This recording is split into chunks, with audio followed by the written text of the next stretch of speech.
Hello and welcome to another episode of Starside Chat, a special post-fake E3 wrap-up ep. I'm your host, or one of your hosts, Aaron, and with me as always is the other host, Zach. How's it going, Zach? Good. Yeah, there was a lot of shows, not a Nintendo one. We were just talking about this before we started recording. Mm-hmm. Still MIA is Nintendo, but a lot of other stuff to talk about. A lot of other stuff. We did special podcasts on the two big press conferences, but there were some other press conferences that we sort of watched off air that we have not really talked about yet. So we'll talk about some hidden gems that we saw that were possibly going into early access or being released this year that looked interesting, or some that don't even have a release date. And then supposedly, we were talking about this before we started recording, I have heard a rumor on the internet that there will be a Nintendo Direct, but it won't be until the end of June, which is next week, actually. So we could be getting a Nintendo Direct next week, which is exciting. That is exciting. Yeah, they probably won't announce that they're doing the Direct until, like, the day before. I'm sure. You know. Before we get into all that, though, obviously I'm very into Hollow Knight and Silksong. If anybody else is interested in Silksong and they needed more from that just like minute and 20-second trailer that was put out, this guy Mossbag, who I follow on YouTube, does really, really good Hollow Knight videos. He has like the definitive lore video for Hollow Knight. And so he's been dormant recently because there has not been any news about Silksong. But about 2 or 3 days after the Silksong footage came out, he posted this like 22-minute video analyzing like every frame of this thing, and it's great. A lot of stuff that I missed. There's a ton of stuff that was actually revealed in this trailer. So if you're interested in Silksong and you want more now, immediately, go ahead and check out Google, just YouTube Mossbag. It'll be his first video. It was trending for a while when it came out. It was like number 17 on the trending, but check out Mossbag's video on the Silksong trailer if you want to know more about that. Also, before we get into news, Zach, have you heard about 20 Minutes Till Dawn? I have not. That sounds like Until Dawn. It does sound like that. Believe it or not, it's a Vampire Survivors-like. Oh, really? Those already exist. It didn't take long. So this is another $3 game on Steam, which is in early access now, just came out. And it gives you a little bit more control over your character. It seems cool. I really like the art style. It's not as pixelated as Vampire Survivor, but you actually have to aim and shoot. So there's a little bit more strategy involved, but it looks super fun. I have not picked it up. I actually just, a guy I follow on Twitch was streaming it last night, and I haven't gotten a chance to play it yet. But it looks super fun, and I love Vampire Survivor, and so I will probably check this out, possibly right after we record today. I was going to say, if this is already like approved for the Steam Deck, I would try it out, especially if it's only like $3. I have heard it's very much in early access, so there's like some weird controller things going on with it, but very interesting. Yeah, I definitely am going to pick this up because it looks super fun and just a little bit more engaging than Vampire Survivors, where like you can't tune out as much and just listen to a podcast. You definitely can do that, but it's like a little more involved. Yeah, I've seen some Vampire Survivors videos where it's like the no move challenge, where they just stand in the center and like never move at all. And, yeah. So you can definitely like play that game without touching it.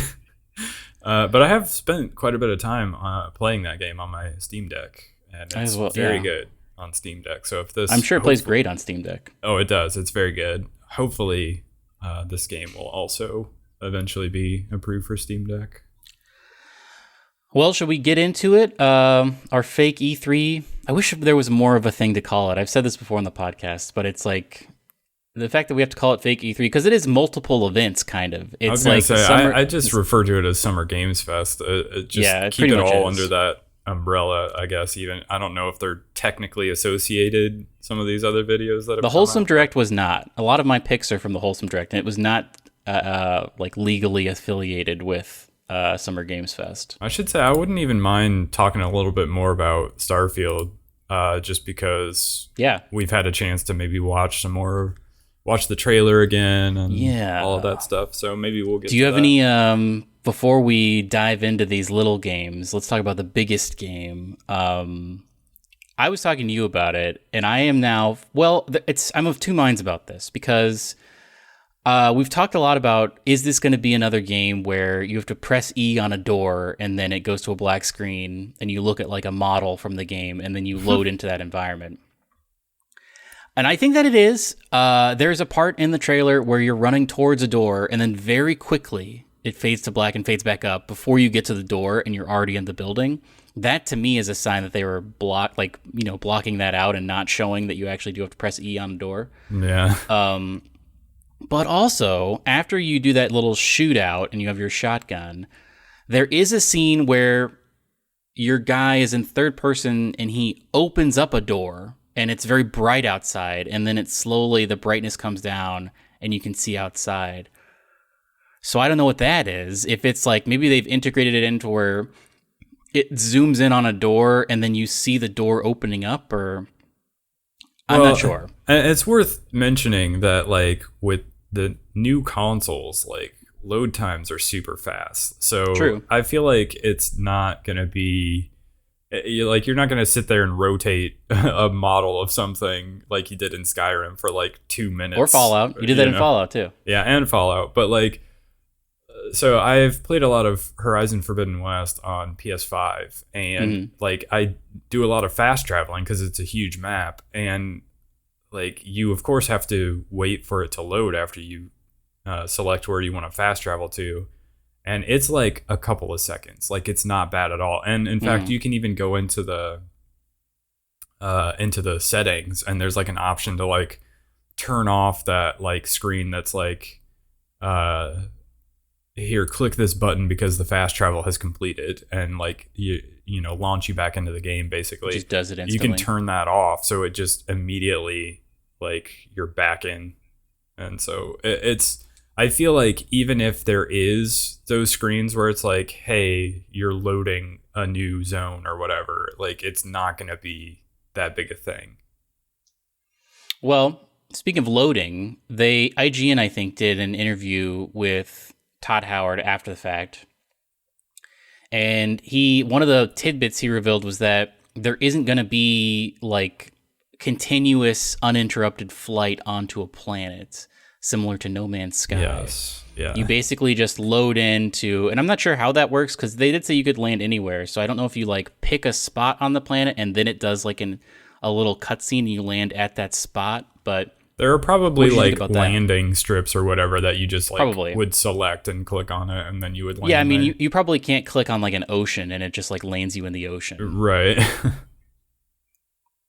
But what do you think about that? I mean, so I'm still excited for it. I'm still excited to see more. I do want to see more, but I would definitely pre-order it at this point. I mean, I would as well, and I'm all in. I'm ready for like if they do the collector's edition, like, hey, it's up online right now. I probably would try to pre-order the collector's edition. I would as well, for sure. But yeah, I will say, like, watching the trailer again, I do think I wish they would brighten it up a little bit. It seems a little dark in places, and like almost like they've gone with a little bit too sort of like stark contrast. And I feel like they could brighten it up just a little bit, maybe make the colors pop a little bit more. So, but they have time. Maybe that's like feedback they'll get, and they can maybe make a tweak there. But it seems like because just comparing it to something like The Outer Worlds, which is like another sci-fi exploration game RPG, that game was like very vibrant and like colorful, and it seems like Starfield is maybe trying to do the opposite, so they're maybe not looking the same, but they and because they're also doing like more realistic looking like spacesuits and all of that, I wonder, like, are you meeting aliens? Like, because in Bethesda games in particular, like I know it's not the case with Fallout necessarily, but like I've been playing a lot of Elder Scrolls Online recently, and I was thinking, like, there are cat people and there are Argonians in Elder Scrolls, and Mass Effect surely is like some sort of inspiration on this game. Like, will they have other races, and for whatever reason we just haven't seen them yet? Or is this all just humans? To me, it seems like it is. I mean, a little bit in the trailers, you saw like monsters that you can kill and like big bugs and whatnot. Mm-hmm. But that would be a great like reveal in the trailer. I mean, there are definitely. So in the trailer, it is a little bit Mass Effect-y, where they're like, look at these artifacts we're finding. And like, it seems like when you touch the artifacts, you have visions, which is very Mass Effect-y. Mm-hmm. But for sure, this was an ancient race or something that was building and leaving behind these artifacts. So I think aliens do exist, but I guess it remains to be seen like where they went, or are you going to find current ones? Is it something where, very similar to Mass Effect, something wiped them out and you have to figure out if they're going to wipe you out? Yeah, I wonder like where the story with the artifacts is going, like what the significance of all of that is. Will it be sort of a very Mass Effect style thing of like you need to like defeat this race that's coming to wipe everything out or whatever? Todd Howard, I believe, said that the main path, if you just do the main path, it's about 30 to 40 hours, which he says is longer than any of their other critical paths they've done in the past. But obviously that's not including like all of the side quests and everything like that. My question to you, I have two questions. So you can land anywhere on the planets. Does that mean that you can land like, 100 miles away from the main city on a planet and like walk to that planet? Or do you think that these other zones are like instanced out and you can't actually, like, you're technically landing on the planet, but it kind of just procedurally generates what the planet would be? You can wander around that zone and it's kind of like cut off around the circumference of that zone. That's a good question. You think it is going to be continuous? You can walk to like the walls of a city if you start on the other side of a planet. Yeah, that's a really good question, because one, how can they give you an entire planet to explore? That would be bigger than any of the previous maps from any of their previous games. But yeah, like, is there a Fallout sized map somewhere like on the planet, and you just have like 1,000 of those that you can go explore? So my other question, speaking of exploring things, do you think you can go to Earth in this game? I think I saw like a trailer breakdown where they did show, like, you could see as they were looking at like a map of some sort, there was the Sol system. Interesting. So I don't know if you can go there, or like if, maybe humanity is spread out throughout the galaxy because something has gone wrong with Earth, or if, you will actually be going there. I don't know, but it's interesting. It would be crazy if you could land anywhere on Earth. Yeah. This game right now, because of all the features they've talked about and how many planets exist and all of that, it does seem like how is it possible for them to have made a game this big? But I feel like slowly but surely, as everything kind of comes into focus a little bit, we'll start to see like, okay, here are the limits of all the exploration and all of that. But I think the main criticism I've seen about the stuff that they showed is pretty consistently people say, oh, the gunplay does not look super good to me. Yeah. What did you... I mean, I didn't hate the gunplay, I have to say. It seemed fine to me. And that's not necessarily why I play those types of games, like shooting people. Mm-hmm. A lot of times in Skyrim, I'll be a thief, so I'm like very rarely ever... like I'll do like, the classic silent bow person. Mm-hmm. But generally the combat is not why I play Elder Scrolls games or any sort of I feel the same way. What about you? I think like as long as it's like up to par with like Fallout 4, for instance, like it'll be fine. Like it's not gonna be as good as Destiny or Call of Duty, but if they can, I do think the footage we saw seemed a little rough, but obviously they've got time to work on that and smooth that out, which hopefully happens.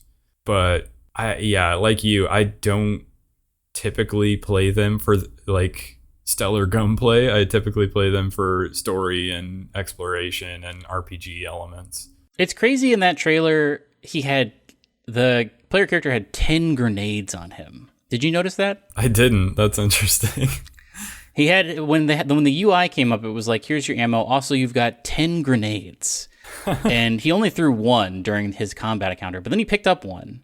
So I don't know if like grenades are heavily featured in the game in like the combat loop, but it seems crazy that you can hold 10 of them. That's funny. I didn't notice that, but I do think the character creation stuff is really interesting. Yeah. I looked at that stuff a little bit more closely, and I think it's one of the interesting things I saw is one of the backgrounds, I guess you can choose, is cyberneticist, and so that references implants, which makes me think of Cyberpunk, and I wonder if they're going to have like some similar features where you can like implant different things into your body, and that would be cool. Give you like different perks and stuff. It does seem like in the beginning you had like a jump boot, because like right when they come upon the research facility, there's a part where, and maybe it was the jetpack he was using, but it seemed to me like he jumped up in the air really high and then landed. I wonder if that's like your equipment or if that's like your like metallic tendons that you have implanted in your legs or something. We have not seen any sort of like inventory or like menu management at all. We saw I think it'll probably look very similar to the character creation where it's all, white and clean. Mm-hmm. But I'll be very interested to see what it looks like when you press the I button on your keyboard or tab or however they want to do it. Yeah. Also, I thought it was interesting that you can select like 3 different traits that'll give you some sort of bonus or skill.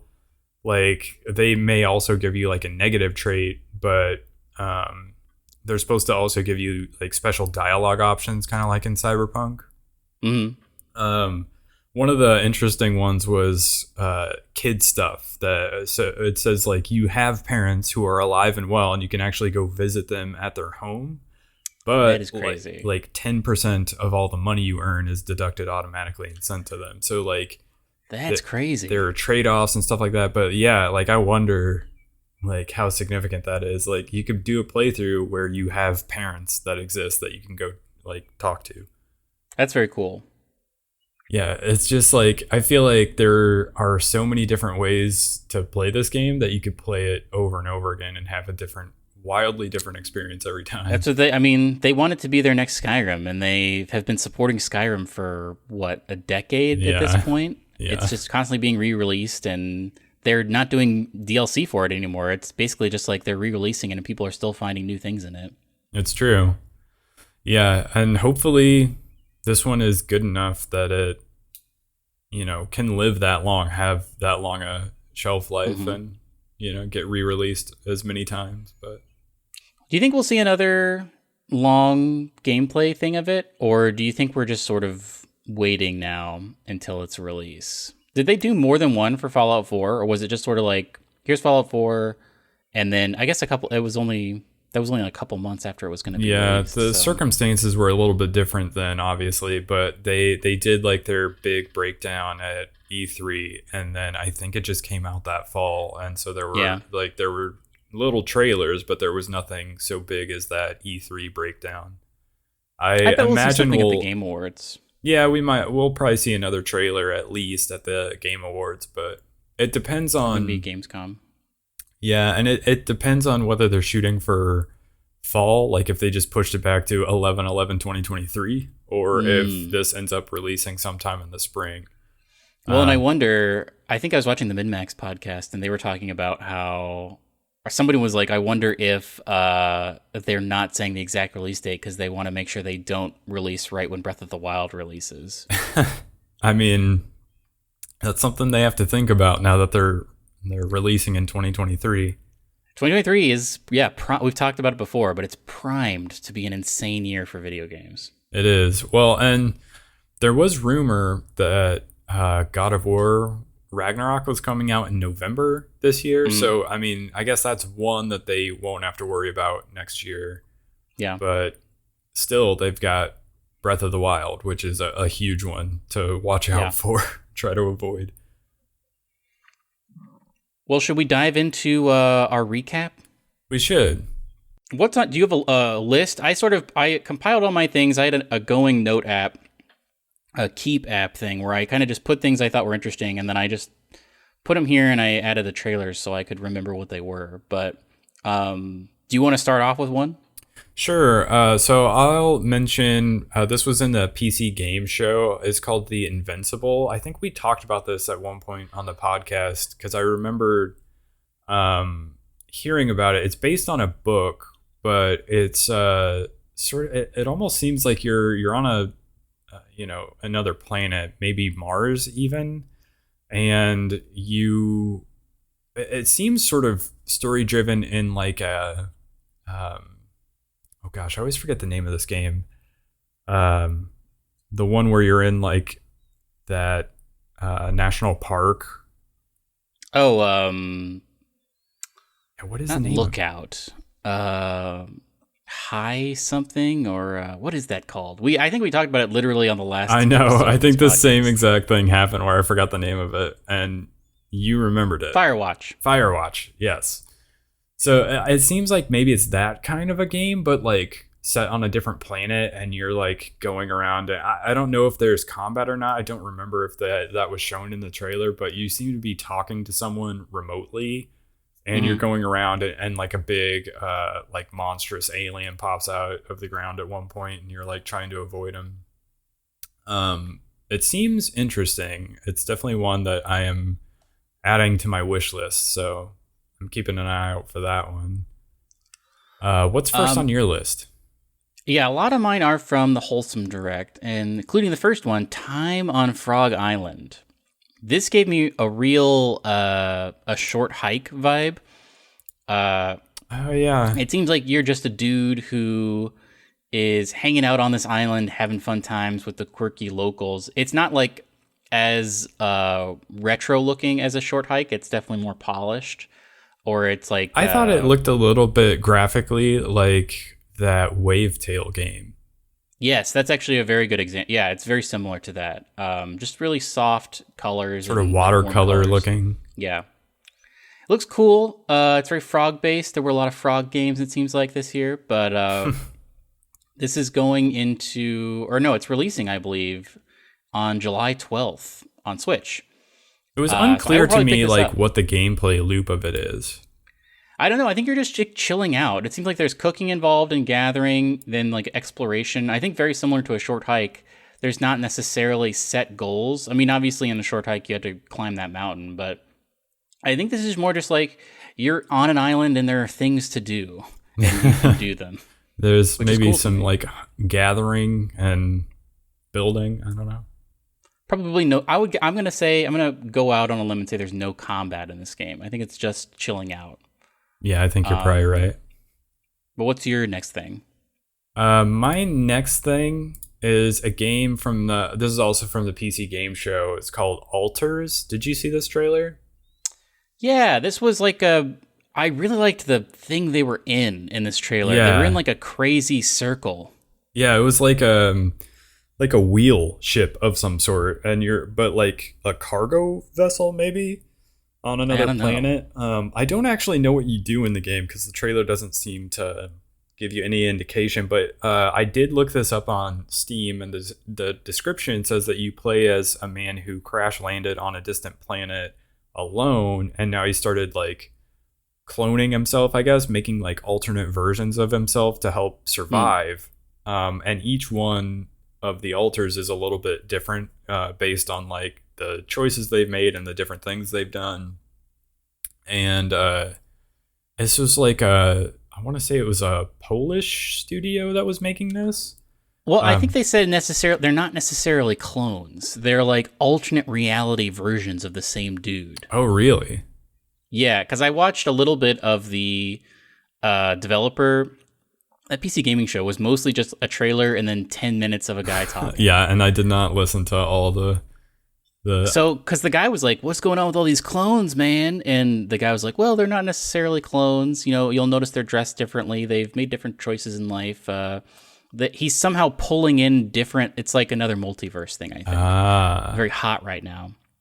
But it seems like you have to solve each of these person's problem, each of these other U's problems, or like figure out something about them in order to progress. I'm not really sure actually, but it seemed really trailer was very striking. Yeah. I really liked the circle thing they were in. It seemed pretty cool. So that one's another one that I added to my wish list. I'm excited to find out more about that game. I've got Passepartout. Do you remember the first one of these? Passepartout 2. I do not. I did not. I saw you put this in the show notes, and I was like, I didn't know there was a first one. Yeah, so the first one was a cheap little game where you didn't run around or anything. It looks like you're running around in this game, and there's like more gameplay elements. But the first one was basically just you were this little dude, and you made paintings, and then you sold those paintings. And I don't think there was a way to fail. I think you just kind of made paintings, and people would buy them, and then the game just ends. But I really like this. I had my girlfriend play it too. And this one seems a little bit more involved. It seems like you're going to different areas, like you're walking around and like helping people, maybe doing little like quests to, like there's even in the trailer, there's a part where you make a sign that says like there's I think someone asks you like, hey, make a sign that says like, hey, beware of fish. And then you have to do that. So there's more direction in this one, which I think is going to add to it. And it's coming out, I think, pretty soon. I want to say, actually, let me look. Yeah. It's public demo on Steam the 13th through the 20th of June. So actually there's a public demo right now that I could be playing, but it's not officially out yet. But I like this. I think it giving you more direction is going to be a benefit. It's not just going to be make paintings and do whatever. Giving prompts, I think, is really going to add to this, and I think it's going to be really cool to see. I really like the art style of it. Yeah. The first one's great. If you're interested in a game to like listen to podcasts to and you don't really care about winning or losing, that's the only criticism I would have of the first game is like you could just like draw a line, I think, on every palette and then eventually you would win. This, I think, it will be a little more involved at least, so I'm excited for it. What do you got? So the next thing I had, I don't even remember if they played a trailer for this or not, but they talked about Warhammer 40k Space Marine 2, which I played part of the first one and I thought it was a cool game, and I know it was like really well liked. I don't really know anything about the Warhammer 40k universe. I know there are like a million games in this franchise, but dense lore. Yeah. But everyone's excited about Space Marine 2 because people love that first game back in like the 360 PS3 era. So the fact that they're making a second one, and I don't know when it's coming out, but I think it's pretty cool that they're finally circling back to make a second game. I like that you have that sword that is a chainsaw. I feel like that was a cool thing. It is a very cool thing, yeah. In the exact opposite direction of Warhammer, my next game is Snacko, also from the Wholesome Direct. Snacko is a very interesting art style, and you're a little cat, it seems like, on an island. I really like the art style and the music of this. And it seems like this is another game where you're just like on an island doing stuff. Although it seems like you're also maybe building things. You can fish. It seemed like the Wholesome Direct was a lot about like relaxing, easygoing games. I think you can get in a car at one point, which I'm very interested in. But I love the art style of this, and I love everything about it, actually. So I'm very excited for this. I don't think they gave a release date, but it is definitely coming to Switch. And I think it's coming to everything, actually, except for Xbox, Steam, Switch, PS4, and PS5, but no release date yet. But you're just like a fat little cat doing stuff. I think it's a cute little game. Well, it's weird. It's got that 2D aesthetic where you're a sprite. So like you're a flat image, but you're in a 3D world, which I really like. A little Paper Mario-esque. Yes, actually, yes, exactly like that. The next thing I had down was the System Shock remake. It's on my list. Well, why don't you talk about it? Because I don't really know that much about it. I just know I've heard a lot of people are like wild for this game, and the fact that it's getting a remake, they're all about it. System Shock came out, I believe, around the same time Deus Ex came out, and it was heavily lauded. It was a game people were obsessed with back in the day, but for whatever reason, I feel like it doesn't have as much. People don't like hold it in as a high regard as Deus Ex for some reason. I don't know why, but I tried to play it one time and it was just too old for me. This is a remake though. Looks very cool. Shodan, I know, is the villain, who is like an AI, I think, on a space station that is going crazy and like mixing people with machines. But this looks super cool to me. I thought there was going to be a System Shock 2 that I heard about like years ago that was coming out. I don't know what's going on with that, but this is just a remake of the first game. It looks super cool. There's like cool hacking, it seems like. She calls you a hacker a bunch of time in the trailer. But I'm very into this. I think it's going to be really cool. I don't know why people don't talk about System Shock more, because I feel like it was a contemporary of Deus Ex and it was doing a lot of very interesting things like Deus Ex was doing, things that like first-person shooters had never done before.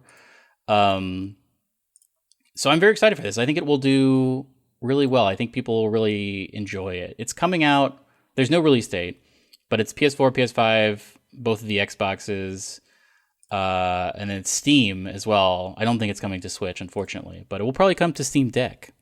Yeah, and maybe that'll be where I play it. But yeah, it seems cool, kind of, it's sci-fi, but also a little cyberpunky. And yeah, very much so. They were talking about how exciting it is for like a new generation to be able to experience this game that was like very influential. Yeah, they showed some footage, I think, in that little developer preview of the original. And you can tell it's very difficult to play nowadays. Like, the UI is insane, and it takes up a lot of the space on the screen. So I'm very excited for this. It's a game I've always wanted to experience. I would love if this happened to Deus Ex, if they did a remaster or like a reboot, a remake of Deus Ex, the original one. I feel like that will come eventually, especially now that didn't they just get bought? Didn't whoever makes Deus Ex just get bought? Oh yeah, maybe I read that. Yeah, I think we talked about it on the podcast at one point. Because I think I that was what I mentioned of what I would want from this is a complete, very similar to the System Shock remake. I would want a Deus Ex one because I think that would be very cool. But yeah, this is a cool one. So what's next on your list? Same vein, kind of. Well, not really. It's another first-person shooter, but Entropy Center, which is I'm not super into the aesthetic of it. It just seems like a generic future-scape. But similar to Portal, you have a gun that can... Yeah, this is the Portal-like one. Yeah, you can kind of reshape time. It seems like there's going to be puzzles in it. So it is actually, the aesthetic is very Portal, but in a space station. And it seems like it might be a thing where you're... every day is the same, kind of like that Outer Wilds, where you have to replay the same day. I think that's similar to this, where like this sun keeps exploding, and so you have to keep doing things in this space station, but you only have like probably a 20 or 30 minute loop to do them. That's just speculation on my part, but it seems cool. I love a Portal style game with like cool puzzles. So if that is this, you're using a special type of gun to like move items around and sort of solve puzzles and get from point A to point B. So very Portal-like, but instead of using portals, you're like using a gun that can like move objects around, or seems to like be able to reconstruct like fallen bridges and stuff like that. So. Yeah, I'm not sure. It's like a timeline gun or something, but this is actually a PlayStation exclusive, I guess. It's coming out on PS4 and PS5. It says it's coming in 2022, but there's no official release date for it. Yeah, it seems like a very cool game. Yeah. And then the only other stuff that I had on my list is like Final Fantasy stuff, but we can get to that because I see it's on your list as well. Yeah, so a couple other things we can talk about. The Last Faith seems like a Metroidvania, but it's like very dark. I love a Metroidvania. There's that one that came out that's called like Blasphemy or Blasphemous or something. Yeah, Blasphemous. It looks very similar to this. I can't play that though because that looks too gross to me. There's like a weird dead baby without eyes that you have to fight. I'm not about that. But this seems like a little less dark than that. Yeah, it seems like you get a bunch of different crazy weapons and moves to kill things with. Very Castlevania-esque. Yeah, Castlevania. It almost looks a little like Bloodborne-esque as well. But it seems cool. I love a Metroidvania, and this looks like it has a bunch of interesting upgrades and things you can get. Mm-hmm. So I don't remember. This just says 2022 is when it's coming out, and I think this also is a PS4, PS5 exclusive. Beyond Sunset is something designed for me. It's very much in the same vein as like that Ion Maiden or Ion Fury, I guess it's called now. But it is, future cyberpunk, but it looks like it's built in like the build engine, super, super old school. You can shoot a bunch of crazy, you can dual wield like grenade launchers. There's like robots and zombie robots, and it's very build engine. Very synthwave looking aesthetic. Yes. Yeah, very synthwave. Looks really cool. You have a sword as well sometimes, it seems like.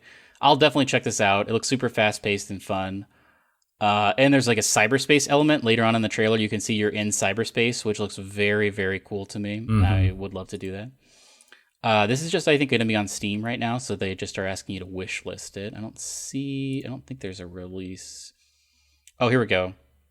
Coming to PC and Mac via Steam, summer 2023. So, a demo is available now. I should check that out. Yeah, I was going to say, I thought when I looked this up at one point, I saw videos of like people playing a demo. So I thought there was already a demo out. But next up from the Wholesome Direct, do you know anything about Moomin?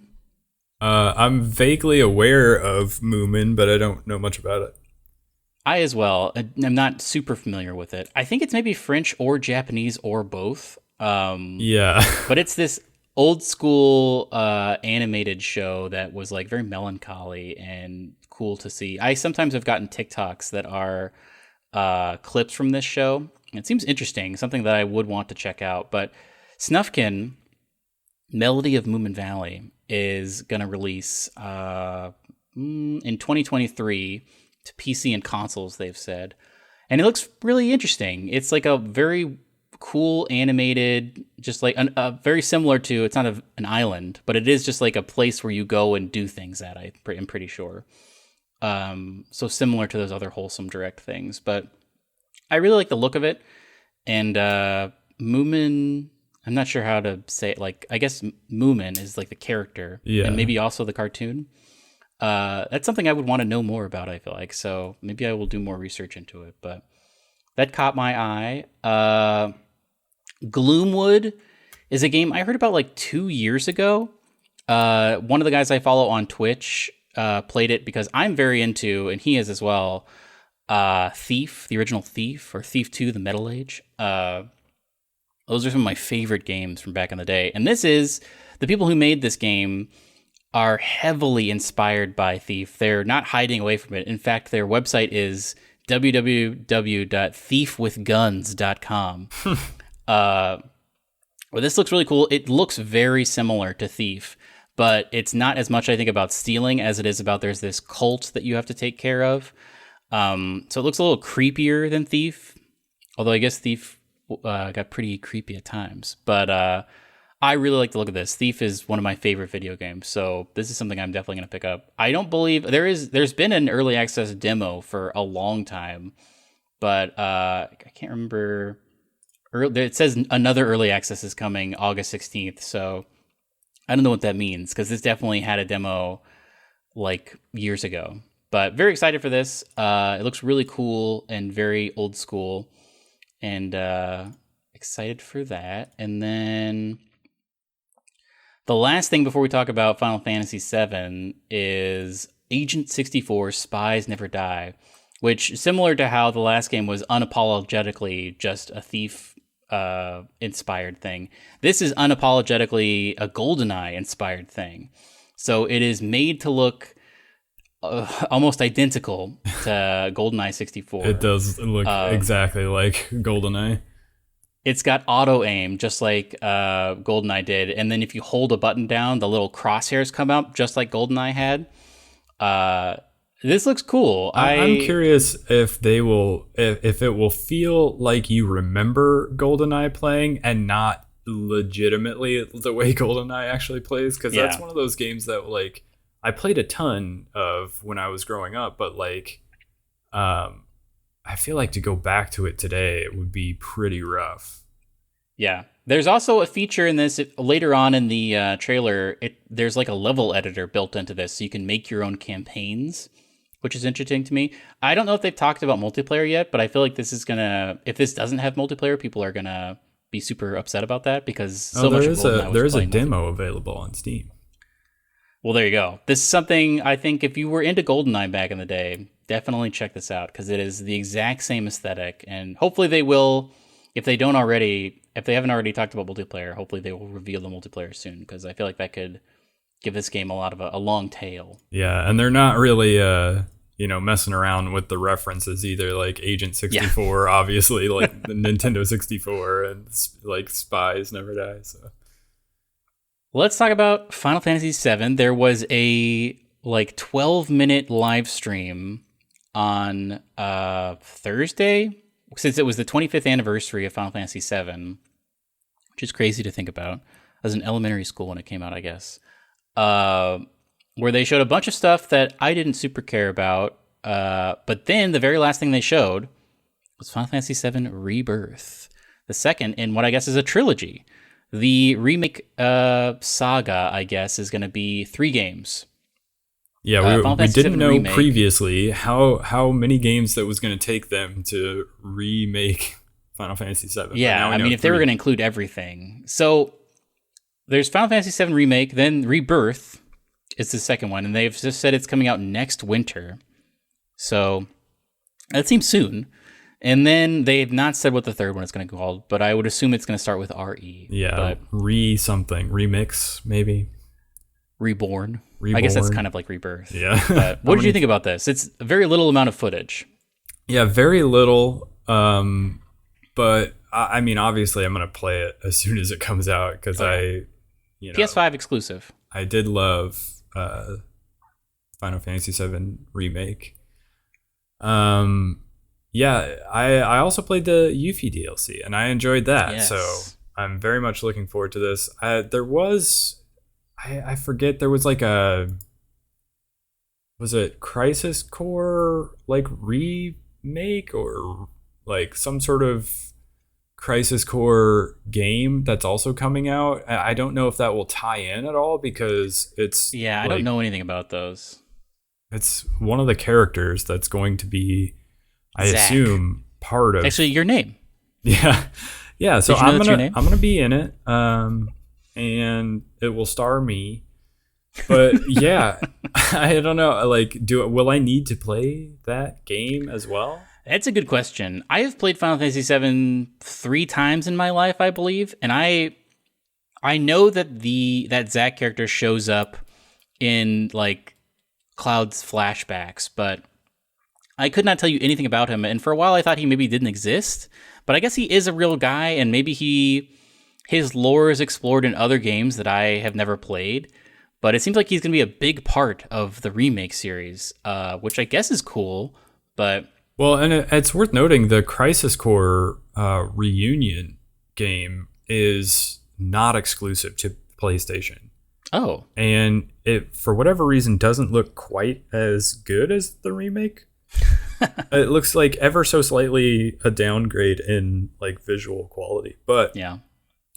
Seems like a similar style game in terms of like the combat and all of that. So I'm a little worried that I don't know where this is going. Like the first one, Final Fantasy VII Remake, was pretty true to the first part of that game. Obviously, they expanded a bunch of stuff. You went to that weird train zone that had a bunch of ghosts, which was fine. But I really want it to remain being nostalgic, and I am a little worried that now that they're out of Midgar, things are really going to go off the rails, and it's like we're not going to see stuff from the previous. Like, I don't know where this one's going to stop. Also, like, I have to believe that we're going to go to the Golden Saucer, but I don't know if everything else is going to fall by the wayside. Like, very famously, after you get out of Midgar, you go to that Kalm, Kalm, and Cloud tells you about his past. So that's cool. That's definitely going to happen.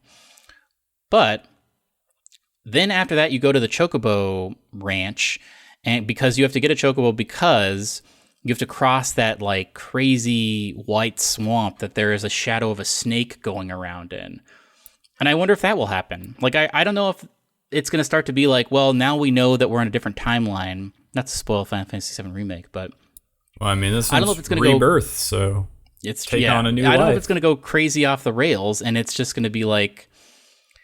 I don't know. I want to see that world map, and I don't know that we are going to see a world map, which is a little bit of a bummer to me. I guess maybe it doesn't make sense to have a world map in a game like this, but that's what I was hoping for. I'm still excited for it, but what are your thoughts on it after seeing this and knowing that it's going to be a trilogy? I mean, I never played the original, so like I'm just kind of going with it. I'm down with whatever they make. Yeah. So like it's not gonna like I'm not gonna feel like, oh, they betrayed the original by not having this part, or by well, it's not even that. Up. It's like I want to know that I know what's coming a little bit, which is weird to say, but yeah, I was gonna say I feel like one of the interesting things about the remake is that they're able to keep people like you on your toes, because you're not gonna you're able to play this thing that's very nostalgic for you, but also while keeping you surprised because you don't necessarily know where it's going. Yeah, that's true. I just I don't know. I love that it is a whole. I love the world map. Like, I want there to be a great part of Final Fantasy VII is going from town to town. Like, you spend so much time in Midgar, but then you get out of it, and then you realize there's a whole bunch of like Midgar-sized places almost. So I'll be very interested to see how they do that. If it is always just going to be, third person, you're running around and you never do get to zoom out into the clouds and see, like, are you going to get vehicles? Are you going to have an airship? I feel like the airship is a seminal part of Final Fantasy VII, and I really wonder if you're going to get to fly an airship around. Yeah, I mean, I feel like really cool. Like, this game is not going to take you back to Midgar, so they like will have space for all that stuff you're talking about. Well, yeah, I hope so. Well, my other fear is that it is going to take you back to Midgar, because then that trailer, it shows like a bloody Cloud and a bloody Zack like walking back to Midgar. And I don't know if it's just going to be like, hey, we have all these maps from Midgar. Can we reuse these for parts of this game instead of having new areas from the original? Yeah, I mean, it's a good question, I guess. I don't know. I'm still on board. I'm still excited for it, but I want to see. I was hoping to see like a new character at least, but the trailer is really just Cloud and Sephiroth walking, which is fine. But I want to see like I want to see more Kate'Sith Cat, or what's another classic character? I want to see Sid, but who knows? I don't know. I'm excited, but I'm also I have some trepidation. I mean, this is like a minute-long trailer, and only like 45 seconds, if that, is actual footage, and the rest of it is true. just like you're right. Maybe I'm overreacting. So like, it's hard to judge like how much is going to be in this game from what very little is shown. But I don't know. I'm still very excited about it. I am too. So before we move off of fake E3 recap, Summer Games Fest recap, do you have a favorite thing or a least favorite thing from from this 2-week period? Favorite or least favorite? Well, for sure, the Microsoft Bethesda press conference is the winner. I don't think we even need to battle royale at this time. That's true. Yeah, we were thinking about doing that, but that would be unfair to everything else. Yeah. And like Starfield is 100% my most anticipated game. Yeah. So I mean, getting to see as much of that as we did, even though I think it looks a little bit rough right now, and definitely they need more time to work on it before it releases. I'm still like insanely hyped for that game. So yeah. Having that much footage to like pour over for the next, however long until the game actually comes out is pretty great. And another thing I was really looking forward to was seeing something with the next chapter in the Final Fantasy VII Remake, and we got that even though they didn't show very much. So, I mean, I think all of that's very cool. I think the next thing, we're still waiting on Nintendo, which I think is the next thing that I was like really looking forward to for this. So we're still sort of in a, wait and see mode with that. So the only other thing that I'm like super hyped to see is like just whatever Nintendo is cooking up. And if they're going to show more of, the sequel to Breath of the Wild, and whether they're going to finally announce that rumored Donkey Kong game and like, ever since you told me about that, my mind has been ablaze with what that could look like and be. Yeah, I'm very much looking forward to that and hope that those rumors are real and that it's not, we end up being disappointed and that never ends up seeing the light of day. But I don't know. What about you? I mean, obviously you have Silksong stuff to analyze. Yeah, I think probably that is my number one. Is so crazy to see that at the Microsoft. And technically, I guess my favorite thing was that Mossbag video, analyzing that video, because that video is only like a minute and like 15 seconds long, whereas this Mossbag one is like 22 minutes of very interesting content. Obviously, the Microsoft one is the best one of the batch. I don't know. Nintendo could blow it out of the water if they have some crazy stuff, if they do have a direct next week, but the Starfield stuff was just so cool, and there were just so many interesting things in the Bethesda Microsoft stuff that was just like, it's the clear winner this year. But yeah, probably Silksong is my favorite thing. My least favorite thing was that weird The Rock thing at the Summer Games Fest where he held up that Zoa energy drink. Yes, that was terrible. I have to say, like, overall, if you were saying the worst show, far and away, the Summer Games Fest thing, sadly. Well, would you say that, or would you say that Devolver thing? Yeah, Devolver, well, the games they showed I thought were maybe kind of cool, but... Yeah, only having 5 of them and having like just a really weird thing that I was not into, whatever they were doing. It's definitely, it gives Summer Games Fest a run for its money, but also that was like 20 minutes long, whereas Summer Games Fest was much longer and a lot more disappointing. Because I think I had higher expectations for Summer Games Fest show, and it really didn't deliver, sadly. Yeah, hopefully I feel like the Game Awards are always pretty solid, but this, there just weren't enough cool reveals, unfortunately. Yeah, and I don't know how much of that was just being held back for, like, Xbox's showcase, and it's not like I don't pin it on Jeff Keighley, because, like, to his point, as he said on Twitter, like, I can only show what developers are willing to show and what I can get access to. And if they're not delivering the goods, that's kind of on them and not Jeff Keighley. But yeah, it's true. Have you been playing anything? More Vampire Survivor off and on. I played a little bit more. I think about this last week, but I was playing more of that Baba Is You extra levels. That's something I could just turn on and look at for like an hour and maybe get through like 2 levels. But I've been doing that. I've been watching a lot of stuff. We talked about this before we started recording, but I was watching that Steve Martin Short show, Only Murders in the Building. My girlfriend and I watched all of that in like over the past 2 weeks. And that was cool. I like a good little mystery. I want to watch that show. I don't. We were talking about it, and I don't want to sub to Hulu, but I do want to watch that show. You should not do that.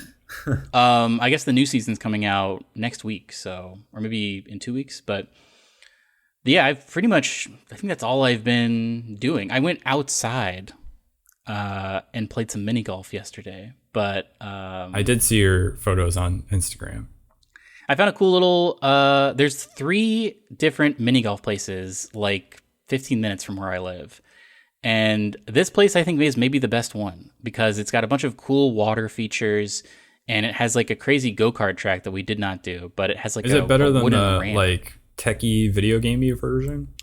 That is like an hour away from us. But I don't know. Equivalent, I guess. Like this is 18 holes and it was only $10 a person. Whereas the techie one, the Putt Shack was, I want to say like $20 a person and was only 8 holes. But it was cool. Both of them are cool. Putt Shack is available in the winter because it is inside and you can like eat while you're doing it. I guess you can eat while you're doing this one too if you just like carry a hot dog around. But I don't know which one I like better actually. It was nice to be outside because it was beautiful weather out yesterday. Yeah. Yeah. What have you been? You've got that Steam Deck. I know. Yeah. So I've been playing Teenage Mutant Ninja Turtles: Shredder's Revenge on the Steam Deck, and it's a very fun game, especially if you like nostalgic sort of '90s era beat 'em up style games.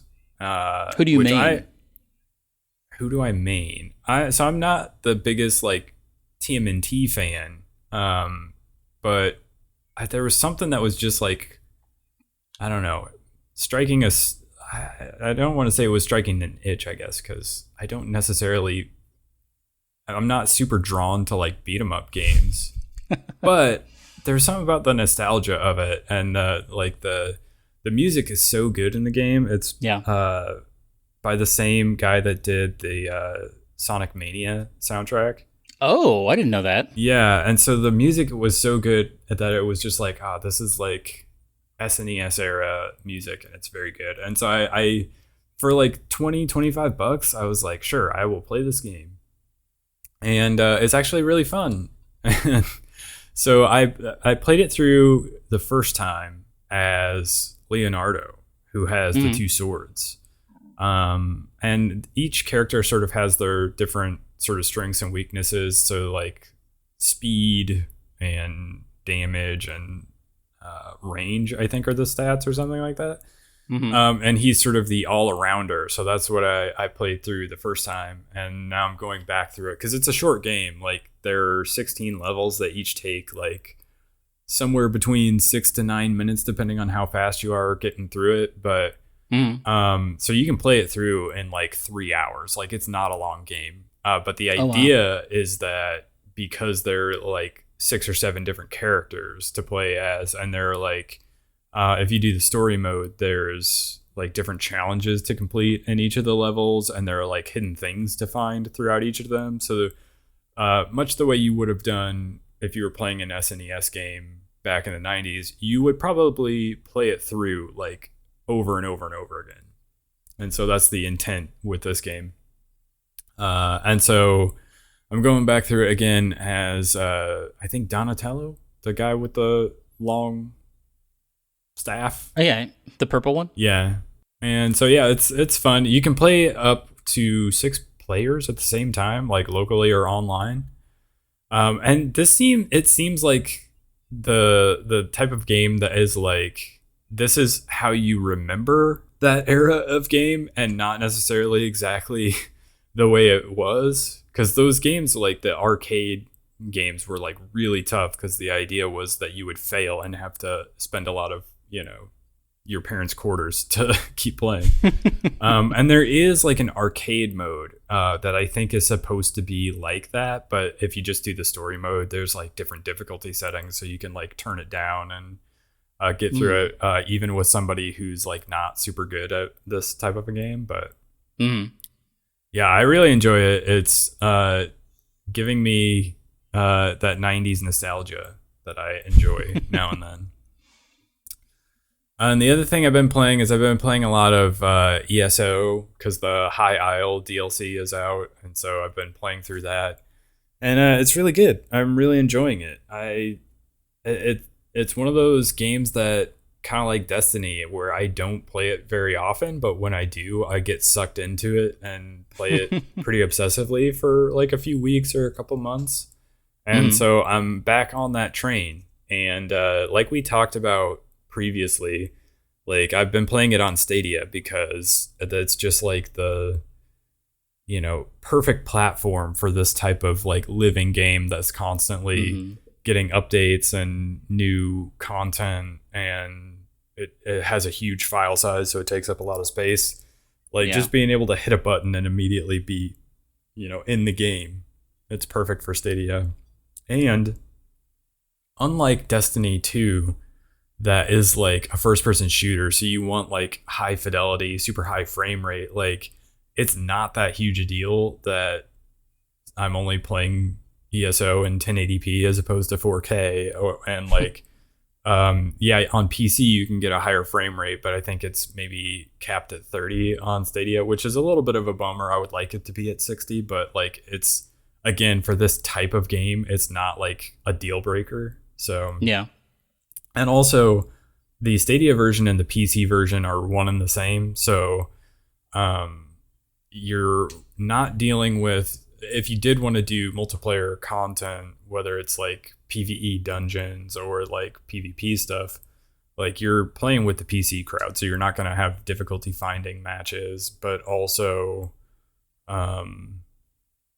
if you buy the DLC, the additional content on PC, you have access to it on Stadia. So it's like, it's not like with the consoles where I think if you bought ESO on like PlayStation or Xbox, it would be completely separate from the PC version. So you would have to buy the content again. So that's also nice. I don't know. I really like this game, even though it's like, thinking about Bethesda and all of this stuff and all their upcoming games, and knowing that they've got, Starfield in the works, and after that is Elder Scrolls 6, and then they talked about how Fallout 5 is coming after that. It just like put me in the mood to play some Elder Scrolls, and obviously it's going to be a long wait for Elder Scrolls 6. I should have thought, as opposed to playing Skyrim for the like 10th time, I guess I'll just keep playing ESO.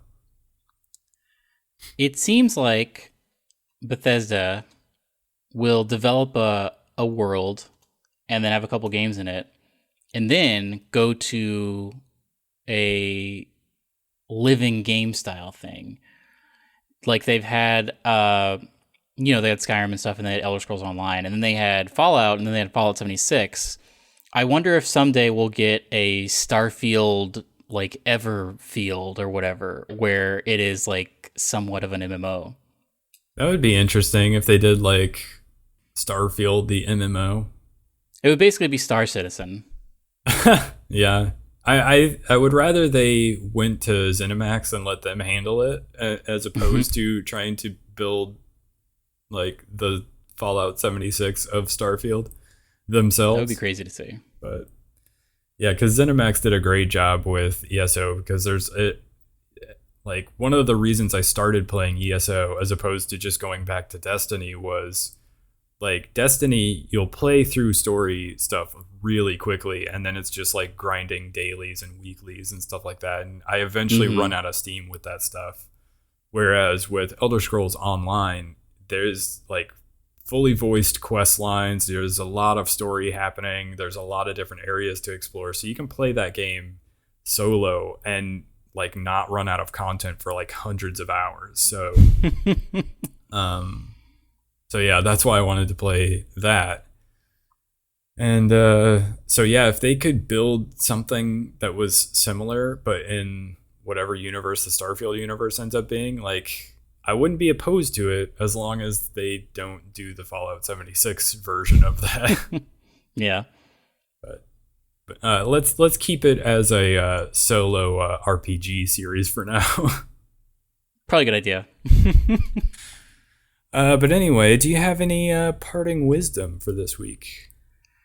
Did I talk about this on the podcast? I watched The Da Vinci Code recently. I don't think so. I don't remember you saying that. I did that, and then I watched the sequel, Angels and Demons, recently as well. How was it? They're bad. I saw an article pop up in my Google feed recently where Tom Hanks recently was, I don't remember what the context was, but somehow those movies came up, and he was like, yeah, those are garbage and dumb. It's crazy because I remember, I mean, I'm sure you remember this as well. When we were in like high school or college, everybody was reading the Da Vinci Code, and then the movies came out and everybody was watching those. And I skipped by them because I did not care. And then I was like, you know what? Let's watch these because they're all on HBO Max.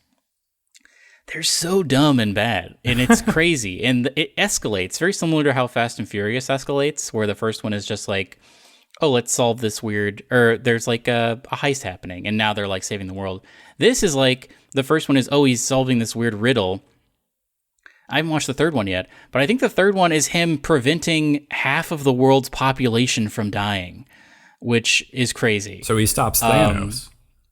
It's very similar, yeah. And it's weird because like he's with a different weird like woman every time. It's not the same woman, but he always has like a little woman helping him out who is like somehow involved in everything. And it's just like very weird. It's weird to see Tom Hanks in this role, and it's just like a weird, I guess my wisdom for this week is like, well, I guess I was going to say don't watch these movies, but maybe do watch them if they're free, because it's just surreal, especially if like you have no memory of this, if you were born after this phenomenon. Watch these because it's a real like window into like how dumb people were back then, that they thought this was good. I feel like that happens quite often. Like you had Harry Potter, which people liked and thought was good, and that was like a big book series that everybody was into. I guess that's more for like kids as opposed to, I feel like that's on the same level though, because I feel like everybody was reading, whenever one of those new Harry Potter books came out, everybody was reading it. Mm-hmm. Well, and I was just gonna say, like, Harry Potter was maybe the only one that like ended up hitting and like is still generally considered good, whereas you had like these novels, like the Da Vinci Code ones, that I think people look back on and go, yeah, why were we into this? This is bad. Yeah, why did this happen? And like Twilight is another one where it's just like, yes, that was like a huge thing for a little while, and they made like a movie series out of it, and everybody looks back on that and goes, yeah, that was bad. Why was anyone ever into this? Some people realized it at the time that it was dumb. I wonder if that's happening now with anything. Yeah, what's the big book series that's being converted into like a film or TV series right now? Well, you just watched, we talked about this off the air, but you just watched the latest Jurassic Park movie. Yeah, I mean, it's not really like, there's not a concurrent series of books coming out for that. True. But they are making really dumb movies. Yeah, I watched that movie. It's better than the second one, but the second one is one of the worst movies ever made, so that's not really high praise for it.